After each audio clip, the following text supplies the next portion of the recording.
Hey, this is your introduction to cars video. If you're taking our Kinstretch class or you're either mine or Thomas's client, you might be watching this after having done cars only a couple times or maybe only one time. And so you might be thinking, why cars? Sometimes when we first teach somebody cars, they don't really understand why moving their arm in a circle is going to help them accomplish their goals down the line. Maybe you're coming from an injury and you see the value in it. Maybe you're just into general fitness. So we're going to talk about cars a little bit, coming from a couple different perspectives on why you should use them. So first of all, you want to think about cars as brushing your teeth for your joints. So we want to do this every day to maintain a healthy joint. In the simplest terms, if you don't use a range of motion, you lose a range of motion. Most of us don't move through our extreme ranges of motion on a daily basis in our normal lives or even within the confines of our normal workout.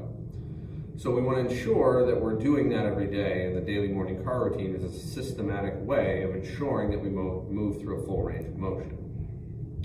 From a training perspective, it's going to help you increase the viability of your motor learning process. Whenever we're doing something motor learning wise, we need the afferent feedback from the joints and the muscles in our body to help reinforce the positions that we're in. If you don't have good afferent feedback or feedback that's coming to the brain from the body, you're not going to be able to learn things very well. So the first thing we're doing in a car is really trying to work on learning what it feels like to move that joint. A lot of times it's harder than you think it's going to be. It's more of a challenge. The cars aren't necessarily strenuous until we get down the line and we move to level 2 and level 3 cars, but for now we're focusing on level 1 car.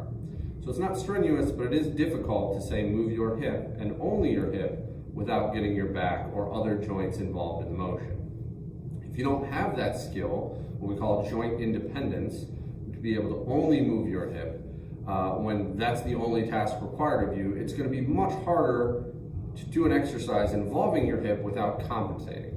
So we're really breaking the body down into each individual joint, making sure that you have maximum control and that you're used to feeling the feelings that should be coming from your joint when we're doing an exercise.